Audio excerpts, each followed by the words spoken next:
Yo, what's up, y'all? I wasn't really gonna make this video. It's gonna be a reaction video, but I got some opinions and I'm trying to hear what these niggas is talking about. So I'm gonna make a video on this.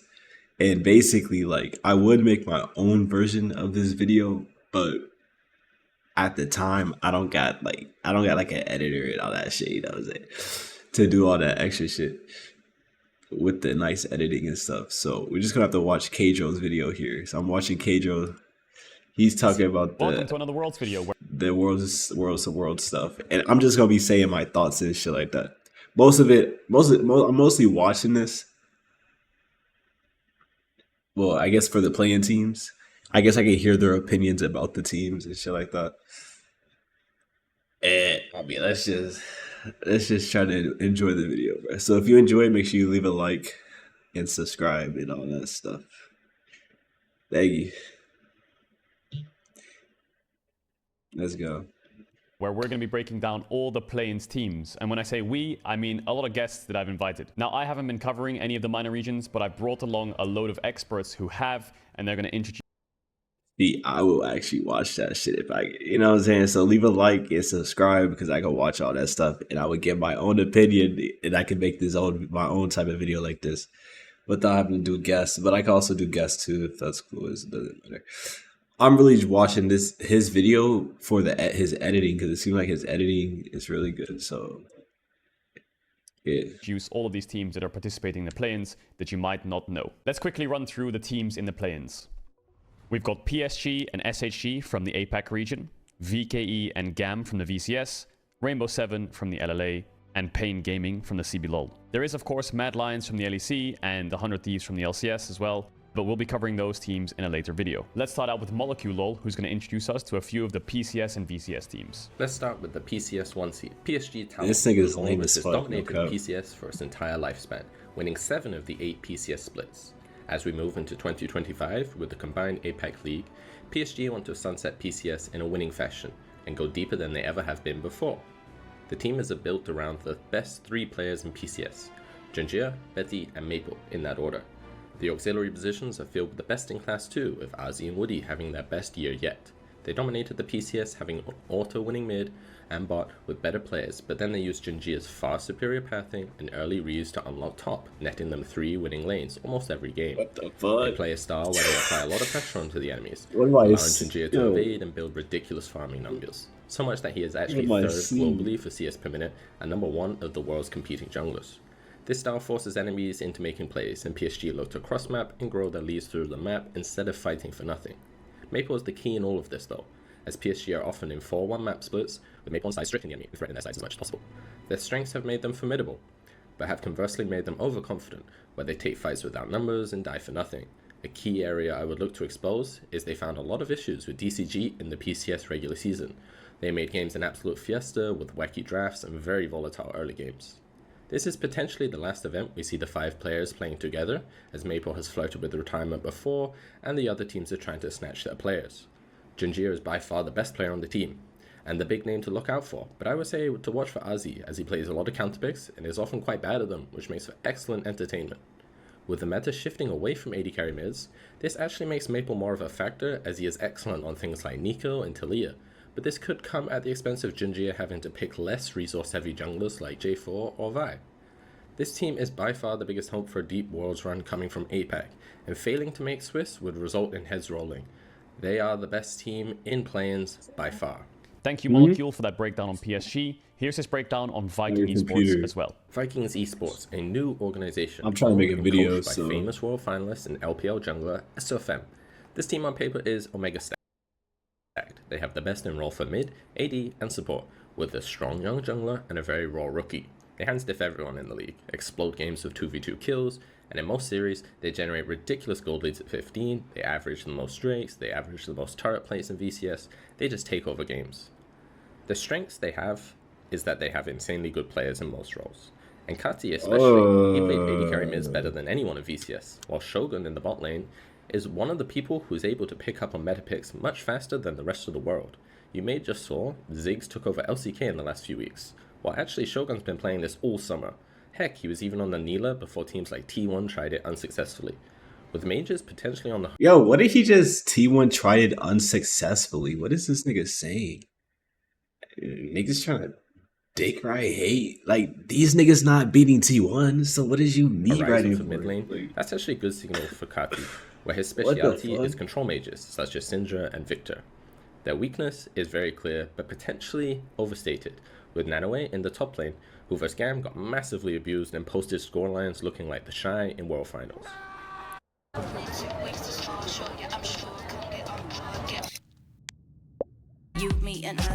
The truth is, versus other VCS teams, he actually looked pretty damn serviceable, considering he receives relatively little help and most teams target him, so to put in that shift as a rookie is really difficult, but again, teams will be gunning for him. I think the meta suits Vikings going into Worlds. Holy and they shit, should be this favored over Braum the likes is of insane. SHG and GAM to make Swiss. What the In my fuck? opinion, I can't shake the feeling that they just don't have the dog in them to clutch up when needed and things might fail. But if they make it, it should be no surprise. They have amazing players. What I think the it's a fuck toss-up was between that? SHG, GAM, and 18 Vikings for that fourth plus? spot, and it will be really exciting. What it, Thank you, Molecule, again for the VKE breakdown. He's also 18 broken plus down to GAM watch for the us league? too. The number 1 seed for VCS is, to no surprise, the one and only GAM Esports, who won their 11th championship, but this was actually the first time in a long time coming into the playoffs. They were not the favorites to many, with Vikings being the hottest team from regular season. Amazing players. I think these niggas Vikings? This nigga team Vikings? These Vikings? I remember Shogun, he was on Shogun Buffalo or some shit back then. Or some type of Buffalo, Sangong Buffalo, something. This team is dog. The Whales. This the finals? They won? it's a What is toss-up this? between Oh, I SHG, can't GAM, tell. and Vikings for that Bro. fourth Broken down GAM. Esports, who won their 11th. Thank you, Molecule. 1 seed for VCS is, to no surprise, the one and only GAM Esports, who won their 11th championship, but this was actually the first time in a long time coming into the playoffs. They were not the favorites to many, with Vikings being the hottest team those from other regular season. the Viking The team. team has the dominant Okay, duo here it in the is. top side of Kiai and Levi. Easy Love, emo mid lane on Ari. That's kind of crazy.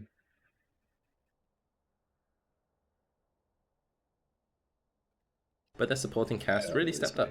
Emo, Easy Love, and Elio all played a very important fight. Let me see this fight. The team has the dominant duo in the top side of Kiai and Levi. Okay. But their supporting cast really... The team has the dominant duo in the top side of Kiai and Levi. Yo, this Jax is crazy. The team... Did he just E forward and then he just let them dodge the stun? The dominant duo Why'd he click back in the top side of to dodge the Zarya? Kiai and Levi.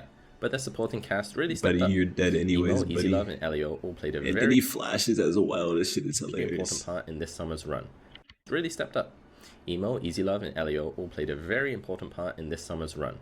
I compared this team to a ditto with a pair of Desert Eagles named Kiai and Levi, and that's because the other three can mimic their opposition so well. They go even in losing matchups, and they have much fewer resources. Oh, They're a very objective-heavy team and the can rely on fuck? much superior macro and mid to late game scenarios compared to the other VCS teams who rely on a lot of skirmishes and proactivity. The story of Easy Love is one everyone should know. He went from being the only member from Rainbow Warriors to not be banned from the VCS Mega Ban and Spring Split, to join GAM, win a title, terrorize Loud at MSI, and now win another title, where it truly This nigga talking about some terrorize Loud. That shit is crazy. felt he was worthy of one. That said, the player to watch for is Kiai, who had a very strong Worlds in 2023 and will look to replicate that form this event. The meta is shifting away from AD carry Miz, which might expose Emo, but he has proved everyone wrong countless times already this summer, so I won't say he's a definitive weakness, but one I would like to probe. You talking about Emo right now? Let's see what Emo's doing. But he has proved everyone wrong countless times already this summer, so I won't say he's a definitive weakness, but one I would like to probe. I think they are on the cusp of making Swiss, and in the fight with the likes of SHG and Vikings, but I do favor Levi and Kiai in the clutch. Something about them when the chips are down is hard to bet against. Moving on to the team from the LJL, we have expert Nymira to break down the team. Okay, let's talk about the Hawks. First up, you have Ebby, international mainstay, and the LJL's Remember GOAT this guy as a whole region. Then you have Forest, and that's not the guy you see on Twitter. This guy is an ex-T1 hilarious. Challengers player, and he's just made his Oh yeah, international T1 Forest. I debut remember that guy. with this team. Next up is Dasher. Dasher was the original Hawk. He's been there since the Hawks first came into the LGL in 2020, and he's just made his first international event after 7 years as a pro player. Then there's Marble. Marble is the youngest player on the team, and he's a Japanese homegrown AD carry prodigy. Then there's Vista, a well-known player from the LCK who glues everything together on the team. The Hawks love to use teamfight combos, and they'll look for them anywhere across the map regardless of role. They will play Rumble, Rel, Misfortune, huge map The Hawks love to use teamfight combos, and they'll look for them anywhere across the map regardless of role. They will play Rumble, Rel, Misfortune, huge AoE teamfight combo, Smolder with a Vi to pin someone in place, and a big one is Talir as a flex pick between mid and jungle. Oh my god, with this a Vi Jinx, to pin someone in place, and a big one is Talir as this shit is crazy. the flex pick between mid and jungle with a Leona as support as well. Really good at using She their had combos. flash too and If just those walked onto combos it. get online, the Hawks are in a very happy place and they'll pull the trigger all day long, particularly through Forest and Vista. There is a tactical if in there though, because on the same coin but the opposite side, if they start trying to draft towards these combos, they sometimes find themselves instead with 3 losing lanes trying to get towards those combos in a mid game.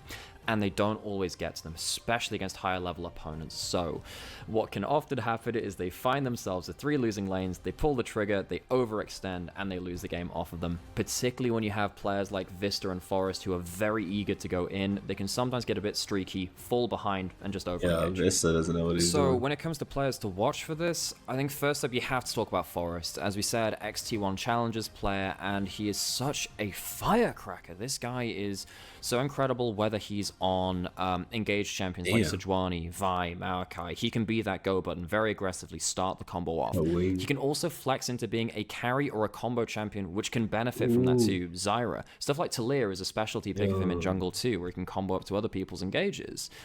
And then I think the other player is just the rock in the top lane. It's Ebby. Ebby has had so much experience across the world and across international events. He has come back to the LGL after being in the LEC and has had incredible laning phases. And his team fights have been utterly absurd. He is very, very clutch, whether he's on Rumble or Cannon or something else. I think Ebby is such a important player to stabilize this team when all else goes wrong. I think the Hawks should absolutely make it into Swiss stage. The LGL has only ever made it into a group stage equivalent once, and that was in 2021. That was actually a crazy play right here. On I think the Hawks stage? should absolutely make it into Swiss stage. The LGL has only ever made it into a group stage equivalent. They have once, and that was in Alistar too, bro. 2021. That was Detonation Focus Meets Exodia roster, and that was where Ebby was too. So I hope that Ebby can make it through for a second time and really prove that the LGL should be a powerful part of APAC coming into next year.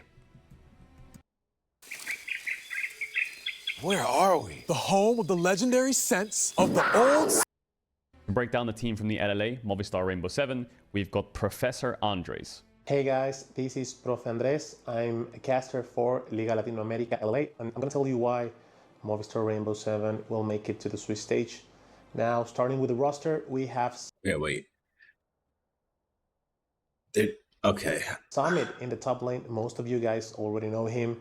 Really strong laner, and he finally got his first championship, so that's really hype. In the jungle, we have the Peruvian GOAT, the best player this region has ever seen, and he's been playing for 10 years overall. Odie, he's the core of the team. Nice. In the mid lane, we have Kaney. He used to play for Africa Freaks Challengers team in 2021, and in 2022, he came here to Latin America, and he made a home here. He finally got his first title here as well. In the bot lane, we have the Argentinian duo Seo and Lions. Really aggressive playstyle. Overall, that's how I would describe Movistar Rainbow 7. They really like to make plays all along the map, especially Lions and Odie. They move everywhere. I believe, and I'm pretty sure by the end... And Brazil's Pain. To be specific, Brazil's Pain Gaming, that is. The oldest organization in CBLOL with the biggest fan base. And despite the leads they generate in the early game, sometimes their mid game can stall out a little bit. They don't push the advantages as much as they should, and they give windows of opportunity for people to come back. They are grand finals in the last 6 splits. But the core, the top side, Wiser in the top lane, Karaoke in the jungle, Dinkato in the mid lane, just could not find a win to save their life. So they made second place 5 times and were jokingly called the eternal second place team. But this split, they managed to change it. Dinkato, the mid laner, had the best split of his career. He's long been living the shadow of legendary Brazilian mid laner Tinones, but this split, he excelled and surpassed Tinones as the #1 bar none mid laner of the region. In the bot lane as well, that was the big change. Earlier this year, they brought in Titan, who is a vocal Brazilian AD carry personality, known as a playmaker, as a shot caller. This guy will engage. He believes Arcane Shift is an engage tool, and that has backfired in the past, but the desire to engage is definitely there. And he brought his hand-picked Korean import support as well, Kuri, who now that guy knows how to engage. His Alistair and Rel did some disgusting... He handpicked his ADC. Okay, Pain could be kind of scary. I think Pain, PSG are going to be the 2 scariest. It's only 4 can make it out, so Pain, PSG, I want to say 100 Thieves, but they might just choke. And then I think Mad definitely makes it out. Yeah, they should make it. Oh, actually, I don't know. They're all rookies. Oh, it's crazy. We'll see. I think the rest of this is fine. I guess he's gonna drop another video with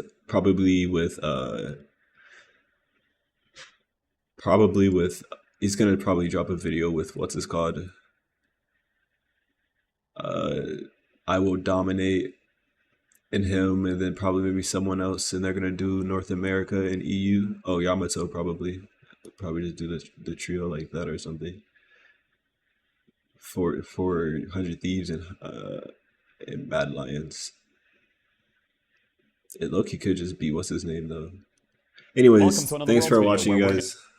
I hope you guys learned something. I don't think that video honestly was that necessary.